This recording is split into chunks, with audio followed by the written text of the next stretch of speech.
He said it so quietly that she almost missed it. That was the thing about the moments that change everything. She'd expected volume, drama, the kind of scene you could point to years later and say, there, that's where it broke. Instead, Jasper Hale turned away from her and straightened the cuff of his jacket and set it to the penthouse window overlooking the Chicago skyline like she was already gone. You were a mistake. Don't contact me again. Not I'm sorry. Not let me explain. Just that. 8 words, flat as pavement, while Reese Calloway stood 3 feet behind him, 27 years old, 11 weeks pregnant, and so completely still she could hear her own heartbeat measuring out the seconds. She had driven 40 minutes to tell him. She'd had the words arranged in a specific order. She'd practiced them in the parking garage of his building, sitting in her car with the engine running and the heater going and the test in her coat pocket, pressing her hands flat on her thighs to stop them from shaking. She'd told herself, he'll be surprised, he'll need a minute. But Jasper Hale wouldn't walk away from this. She was wrong about that last part. She picked up her bag. She walked to the elevator. She did not let herself cry until she was back in the parking garage, and even then she kept it brief. She had the particular stubbornness of someone who has decided that falling apart is a luxury she cannot afford right now. Then she got in the car and she drove. 4 years later, Reese was behind her potter's wheel when she heard the bell above the studio door and felt something shift in the quality of the air before she even looked up. Saltform Studio occupied a converted fish house on the south end of Wharton Cove's Harbor Road, a small town in coastal Maine that Reese had found on a map 3.5 years ago and had arrived in with 2 suitcases, a 3-month-old, and $11,000 saved from double shifts at a Portland diner. She'd found the building for $1,800 a month and spent 8 months turning it into something that could hold both a working studio and a small gallery. The walls smelled like salt and raw clay. The floor was concrete she'd sealed herself with a borrowed grinder and a YouTube tutorial at 10 o'clock at night after Levi was asleep. Levi, 4 years old, brown hair that couldn't decide whether to curl, a jaw that was not hers. She looked up. Jasper Hale was standing in the doorway of her studio. She recognized him the way you recognize a piece of music you haven't heard in years. Her body knew it before her mind could organize an appropriate response. He was older, so was she. There were lines at the corners of his eyes that hadn't been there before, and he was wearing a dark gray coat that probably cost more than her rent, and he was looking at her with the expression of a man who had rehearsed something very carefully and arrived to find that none of his preparation was going to be useful.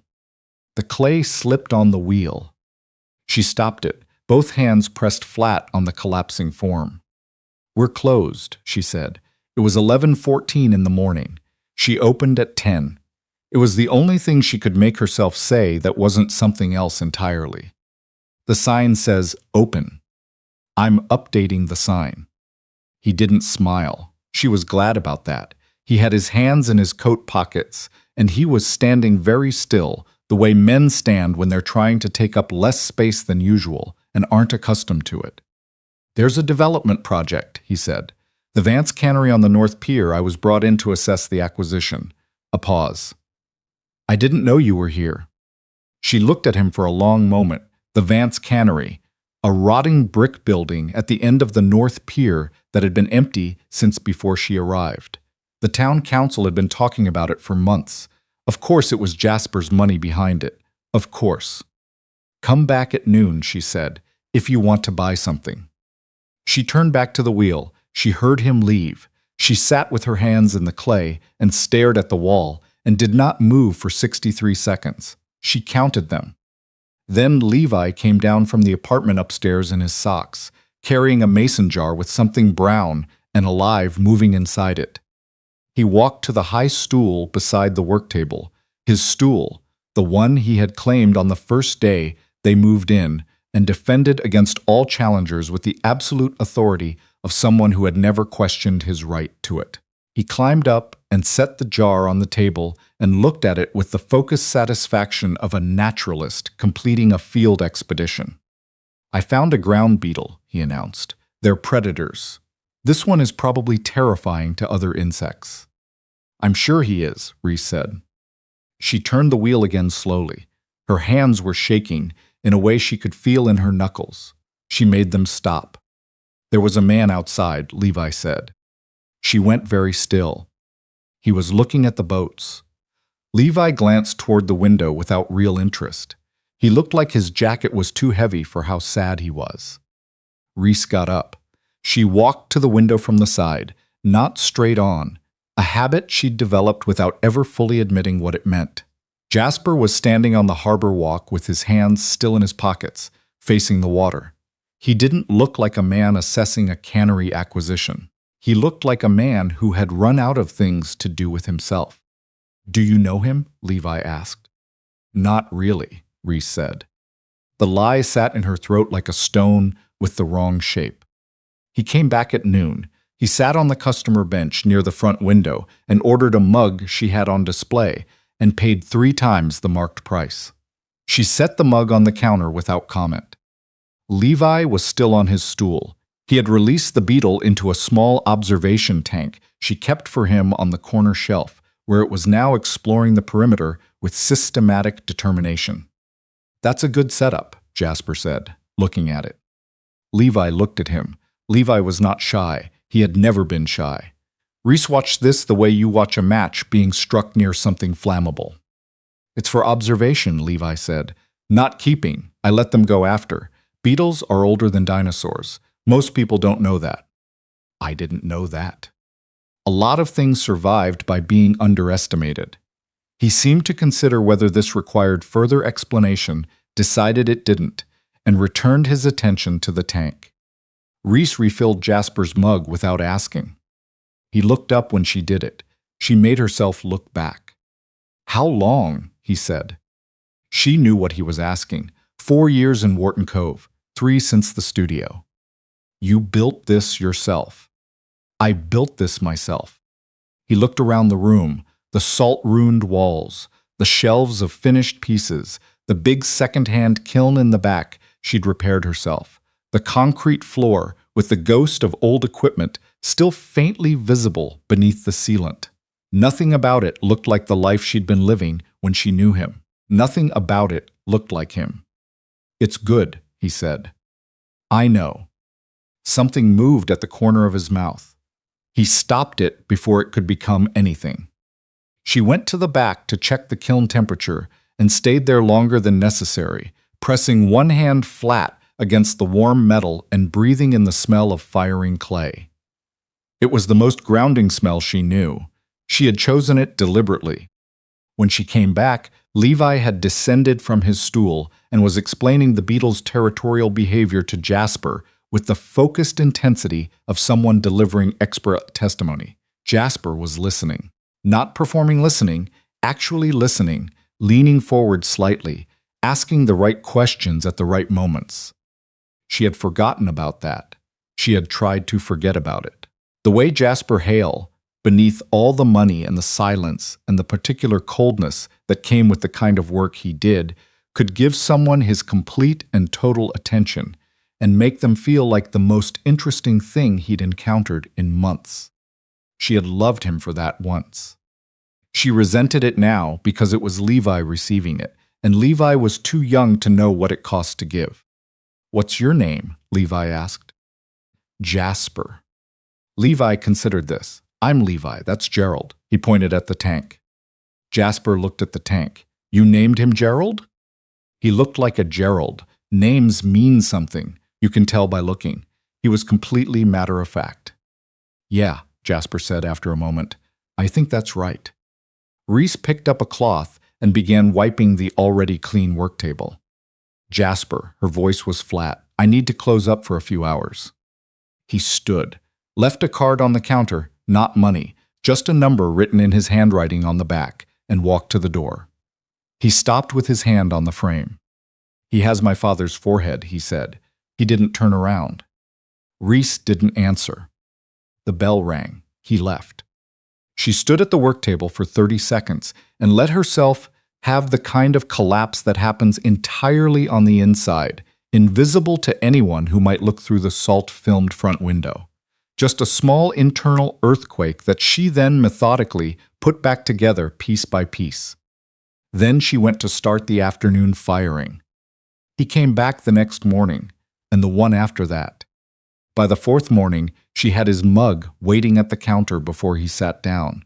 She hated that she'd started doing it. She told herself it was muscle memory. She didn't fully believe herself. On the sixth morning, he sat at the work table across from her and he told her why. Not the practiced version she'd expected, not the cold justification of a man who had rehearsed his defense. Something rawer, something that had cost him something to locate. There was a problem I'd been managing for 2 years, he said. Something that was about to become impossible to contain, and I had kept you specifically outside of it, deliberately, because keeping you outside was the only thing I was certain I was doing right. He looked at his hands. And then you came that night, and I was terrified. Not of you, of what it meant. If you were pregnant, you were no longer outside of it. You were exactly in the center of the thing I was most afraid of you being near. She stared at him. So you made sure I'd leave on my own, she said. Yes. That is the most cowardly thing I have ever heard. Yes, no flinching, no defense, he just sat with it. She stood with that for a moment. The kiln was running. She could hear the low hum of it. What you missed, she said, and her voice stayed level because she made it stay level, was a boy born in April who weighed 6 pounds, 14 ounces, and screamed from the first second. There was no one in that hospital room except a nurse named Doris who told bad jokes to keep me calm, and I have never loved anyone so much for so little. She looked at him steadily. He said his first word at 11 months. It was more. He had a stomach virus at 18 months that lasted 5 days, and I didn't sleep and there was no one to hand him to when I needed 10 minutes to fall apart. A breath. He has explained to me, in complete detail, the ecological significance of every insect he has encountered. He is 4 years old, and he already knows more about beetle taxonomy than I will ever know. Jasper was very still. That is what you missed, she said. Not a concept. 4 years of specific, daily, irreplaceable things. What does earning look like? He said. Going forward, what does it actually look like? She opened her mouth, closed it. She hadn't expected that question, had expected justification, or the negotiating mode he used when emotional territory got too close. Instead, he was looking at her with something that resembled genuine asking. I don't know yet, she said. I haven't worked that out. He nodded, like that was a fair answer. From upstairs, the specific thump of Levi landing on both feet from his bed. Jasper's eyes went to the ceiling, involuntary, tracking the sound. She watched his face do something complicated and unguarded that he didn't have enough composure left to hide. It was a Thursday, 11 days after Jasper first walked through the door, when Reese found the box. Small, cardboard, left on the back step of the building, not the front entrance facing the harbor walk, but the narrow rear door that opened onto the service alley, the door that only someone who had specifically looked for it would know existed. Inside the box was Levi's toy truck, the yellow one with the broken axle that he'd lost 3 weeks ago. She'd told him it must have rolled under something. It hadn't rolled under anything. It had been taken and returned, so she'd know they could take it. She sat on the back step with the truck in her hands and breathed. 4 counts in. 4 counts out. The method her therapist in Portland had given her when Levi was 4 months old and she'd been running on no sleep and the specific close-to-the-edge feeling she'd refused to name. Then she went inside and called Jasper. He arrived in 12 minutes. She put the truck on the work table between them and watched his face. She needed to see it, needed to know with her own eyes whether what crossed his expression was surprise or recognition. It was surprise, and then something that followed the surprise that was colder and more operational, and nothing like the man who had listened to Levi explain beetles for 20 minutes. When did you find it? This morning, she kept her arms crossed. It's Levi's. It went missing 3 weeks ago. He picked up the truck. His hands were completely steady, which was the part that scared her most. "Is this connected to you?" she said. He looked at her for a long moment. She could see him weighing honesty against management. "Don't," she said quietly. He set the truck down. "There's a man named Hargrove," he said. "I've been separating myself from certain arrangements for the past 18 months. Hargrove manages logistics for people who benefit from those arrangements continuing. He doesn't accept the separation." A pause. "I have 2 men in town. They've been here since I arrived. One of them flagged a rental car parked near the North Pier for 10 days. She sat down. She put her back very straight and her hands flat on her thighs and looked at him. "You had people in my town since the first day," she said. "I didn't know yet if it was necessary. And now it is." "Yes." She looked at him and felt the particular exhaustion of understanding that there were entire systems operating around her life that she had not consented to and could not fully see. "The rental car," she said. "Where is it now?" Jasper looked at his phone. Something shifted in his face. "Gone," he said. "But the room above the bait shop on the North Pier, someone's been in it." He paused. "The bait shop is directly across from your front window." She stood up. "Get your people to Levi's preschool," she said. "Before drop-off tomorrow morning, I want someone watching that yard." She kept her voice absolutely flat. "And then you're going to sit there and drink your coffee, and when Levi comes downstairs, you're going to be completely normal. He reads rooms. I will not have him frightened in his own home." Jasper looked at her. Something moved through his expression that she recognized as respect. "All right," he said. Levi appeared at the bottom of the stairs in his rain boots and a long-sleeved shirt, carrying Gerald's tank with both hands, carefully. "Gerald needs natural light," he announced. "His UV lamp is broken." "Set him by the front window," Reese said. Levi looked at Jasper. "You're here early." "I am," Jasper said. "Do you want to see Gerald?" "Sure."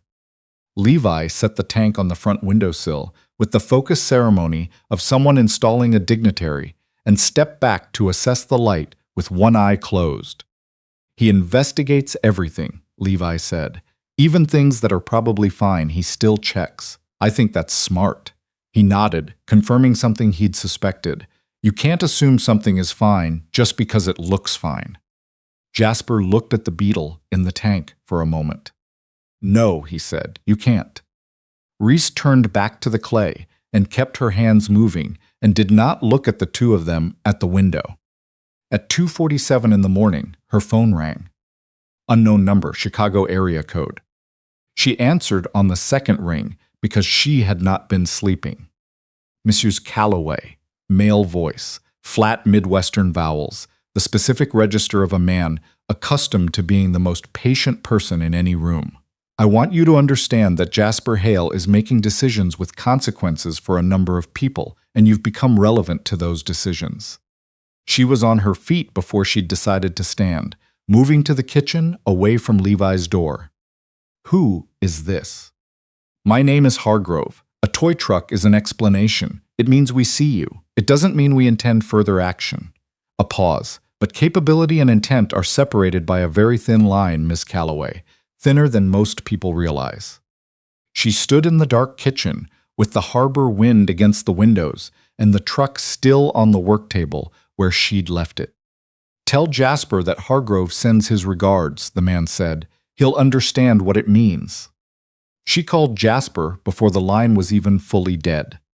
He answered on the first ring. She gave him the name. 3 full seconds of silence. The quality of silence that tells you everything before a word is spoken. "Pack a bag for you and Levi," he said. 3 days.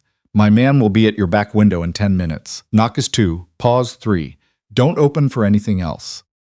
Jasper. "I'm going to Chicago." His voice had changed into something stripped down and operational that she'd always known was there and had never been aimed at something she cared about. "I'm going to sit across from Hargrove and make it more expensive for him to push than to adjust. And while I do that, I need you and Levi somewhere I can account for. If you're wrong about what he wants." A pause. Then I'm wrong. She packed the bags the way she did hard things, quickly, without letting herself think ahead of the task at hand. Levi's 3 days of clothes, his allergy medication, the small nature journal he'd been keeping since September because he would ask for it, and she was not going to let him down in the middle of a crisis. Gerald's tank, lid secured. The knock came, 2 pause 3. She woke Levi carefully. Hey, buddy, we're going somewhere for a couple of nights.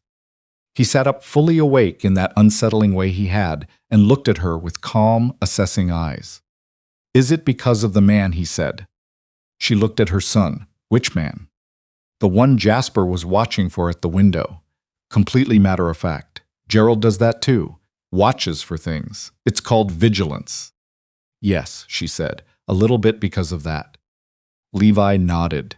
He reached for his shoes and put them on, and picked up Gerald's tank and walked to the door with the straightforward courage of someone who has been told something true and has decided to trust it. She looked at the back of his small head, the brown hair, the set of those shoulders, and understood with complete clarity that the world she'd built between them and everything she'd been running from had just become one world, and the fence posts were all that was left. They drove 40 minutes north to a rental house on a rocky point above the water. Jasper's man, who introduced himself as Price, settled near the front door with the quiet competence of someone who understood that his job was to occupy space without demanding anything from it. In the morning, Price made eggs. Levi ate them and looked at Price with the evaluating tilt of his head. Do you work for Jasper? Levi asked. Price glanced at Reese. She gave him nothing. I work for people I trust, Price said. Levi considered this. That's not the same as yes. No, Price said. It's better than yes. Levi decided this was satisfactory and finished his eggs. At 9:40, Jasper called. He had met with Hargrove at midnight, a restaurant in the West Loop that Hargrove owned, home territory, a power move that Jasper had countered simply by walking in alone, which said everything it needed to say before anyone spoke. He's contained, Jasper said. He sounded like a man who had been awake for 30 hours and was staying upright through decision alone. His concern was never Levi specifically. It was what my being in Wharton Cove meant for the operations he depends on. I made it more expensive to keep pushing than to accept the adjustment. What did you give him? One beat of silence too long. Full presence in Chicago, he said, active, accountable. And I told him, explicitly, on his ground, that my personal life is not subject to negotiation by anyone inside or outside the organization. He accepted it. She was quiet. Outside, the gray water worked at the rocks below the rental house. Reese. His voice went quiet in a way that had nothing operational left in it. Sitting across from Hargrove at midnight, I wasn't thinking about any of it. Not the arrangements, not what it cost to walk in there alone. A pause. I was thinking about a 4-year-old boy who told me that beetles survived by being underestimated, and I was thinking that I was this close to never knowing that. She stood on the back step with the wind coming off the water. Come back, she said. Tonight, he said, I'll be there by 7. He was there by 6:40. Levi heard the car on the gravel and went to the window and turned around with his almost controlled expression. He looks really tired, Levi reported to no one in particular. He's been traveling, Reese said. Jasper came up the porch steps and Levi opened the door before anyone told him to and looked up at him. Gerald made a decision while you were gone, Levi said. Jasper looked at the tank under Levi's arm. What decision? He went to the far corner and stayed there for 4 hours. I think he was processing something. Perfectly serious.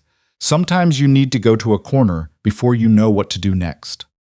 Jasper looked at the small boy in front of him, at the jaw that was not Reese's, at the dark hair, at the complete and unguarded certainty of someone who has never been given reason to doubt he is worth knowing. Yeah, Jasper said, I think you're right about that. He looked up and found Reese watching him. She looked back. There was a whole conversation in it that would take months to finish. But the first line was there. They went home the next morning. The studio was exactly as she'd left it. The kiln, the shelves, the salt-ruined walls, the concrete floor. Levi installed Gerald back on the front windowsill. Jasper sat at the customer bench and drank his coffee and did not pretend the last 48 hours hadn't happened, which she was grateful for. Thursday came. He left for Chicago. He called when he landed, which she hadn't asked him to do. Friday morning he texted, on the road at 5. There by 9:30. He was there by 9, which meant he'd pushed it, which she decided not to address because some arguments cost more than they're worth. Levi heard the car and went to the window without being told, and then turned around with his almost controlled expression. "He's here," he said, in the tone of someone reporting weather. "I see that," Reese said. Jasper came in with a paper bag. Inside was a small ceramic beetle, hand-painted, slightly imperfect, with a tiny brass label on the base that read Gerald II. Levi held it up in both hands and examined it with forensic attention. "He has very accurate wing covers," Levi said. "The person who makes them knows beetles," Jasper said. "I ask specifically." Levi looked at the ceramic beetle, and then at Gerald in the tank, and then set Gerald II carefully on the windowsill beside the tank, stepped back, and assessed the arrangement. "They can observe together," he said. "Gerald can teach him things." "What kinds of things?" Jasper said. Levi thought about it. "How to investigate correctly," he said. "How to check even when things look fine." He seemed satisfied with this and climbed back onto his stool. Reese was facing the work table. She stayed facing it for longer than necessary.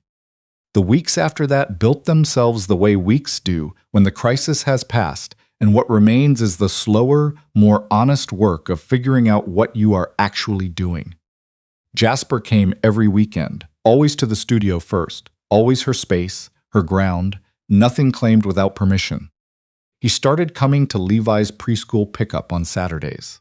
The first time, he stood at the chain-link fence with the other parents, coat too formal, shoes slightly wrong for the gravel lot, and Levi came out the school doors and walked the last 10 feet with the specific precision of a 4-year-old who would absolutely deny he was walking faster than usual. He stopped in front of Jasper and looked up. "You came," he said. "I said I would." Levi reached up and took his hand, not dramatically. Just reached up and took it the way you take something you've decided belongs to you, and walked toward the parking lot where Reese was waiting. She watched this from 20 feet away with the sensation of someone who has braced against something for a very long time and discovered that the bracing, while necessary, had not accounted for the actual shape of the thing. In December, on a Tuesday morning, with the first real snow of winter coming down over the harbor in no particular hurry, Reese stood at the work table across from Jasper and said what she'd been working toward since October. "You hurt me badly," she said. "What you did was the worst thing anyone has ever done to me, and hiding Levi from you was also damage. We're both carrying things." He nodded. "I don't have forgiveness to offer you yet," she said. "What I have is this, what you're already in. Weekend by weekend." "That's something," he said. "It's what I can do." He didn't push past it. She'd noticed that, the way he had stopped trying to move things faster than they moved, that some things pressed break entirely, that the only way through is through, one weekend at a time. "The water heater in the apartment," she said, "it makes a sound now, like it's questioning its choices." He almost smiled. "I can make the call," he said, "to the plumber, if you want." She looked at him for a long moment. "Okay," she said, "make the call." He nodded, simple, no fanfare. This was the language they were learning, she thought, not the language of grand declarations, but the language of water heaters and school pickups and calls answered and ceramic beetles with accurate wing covers. Small things attended to consistently, without an audience. In February, Levi turned 5. Reese made a chocolate cake because Levi had opinions, and chocolate was the opinion. She decorated it with a ground beetle in blue buttercream because Levi had opinions about that too. The party was small, a few preschool friends. Price, who had become a fixture in the months since October, appearing at the studio on occasional mornings with coffee and practical competence and asking nothing in return. Margaret from the yarn shop next door, who treated Levi with the brusque, fond pragmatism of someone who finds children reasonable. Jasper. He sat at the end of the work table and drank his coffee and watched Levi work the room, explaining beetle taxonomy to his preschool friends with the focused authority of a visiting expert, with the expression of a man who does not entirely understand how he arrived in this particular room and has decided it is exactly where he needs to be. When it was time for the cake, Levi sat at the head of the table with his paper crown at a 20-degree angle. He refused to let anyone straighten it. He looked at the chocolate cake and the blue buttercream beetle and the 5 candles and the people gathered around him and said, with complete authority, "This is the best birthday." "It is," Reese said. He looked around the table as he said it. He looked at Margaret, at Price, at the preschool friends already eyeing the frosting, at Reese, at Jasper. His face was perfectly clear, the unself-conscious certainty of someone who knows exactly what he has and has decided it is enough and more than enough. "Did you make a wish?" Jasper said. Levi paused with his lungs full. He thought about it, really thought, eyes going slightly unfocused, his mouth moving without sound. Then he focused back on Jasper. "Yes," he said, "but I'm not telling." "You're not supposed to," Jasper said. Levi nodded, deeply satisfied, and blew out all 5 candles in one breath. Everyone clapped. The February light came through the salt-filmed windows, thin and cold and honest. Outside, the harbor was doing what the harbor did, patient and gray and completely itself, the way it would keep doing long after all of them were gone. After the party, after the preschool friends had been collected, and Margaret had gone back to her shop, and the leftover cake was wrapped on the counter, Levi was on the front windowsill with Gerald and Gerald II, positioning them in some configuration that required significant deliberation. The light was going flat. Jasper was at the work table. Reese was at the other end of it, not talking, just in the same room, which had stopped requiring commentary. "He didn't tell you his wish," she said. "No," Jasper said, "he won't. Ever." "I know." He looked at her across the work table. "That's fine." She looked at her son on the windowsill, at the set of his small shoulders, at the brown hair catching the last of the winter light, at the careful way he was arranging 2 beetles, one ceramic and one real, so they faced the same direction. "What do you think it was?" she said. Jasper was quiet for a moment. "Something about Gerald," he said. Reese looked at him. He looked back. They held that for a moment, not quite smiling, not quite not. 2 people standing in a studio that smelled like salt and clay, and something like the beginning of something that didn't have a name yet. And that was fine. That was more than fine, because the best things rarely did at the start. Then Levi said, without turning from the window, "It wasn't about Gerald." They both looked at him. He kept his eyes on his beetles. His profile was his mother's and his father's, and entirely his own, in the way that all the best things eventually become. He didn't say what it was about. He had said he wasn't telling, and he meant it, and there was nothing in the world that would change that. But he reached over and turned Gerald II to face the harbor, both painted wings forward, pointed at whatever was out there beyond the salt-filmed glass.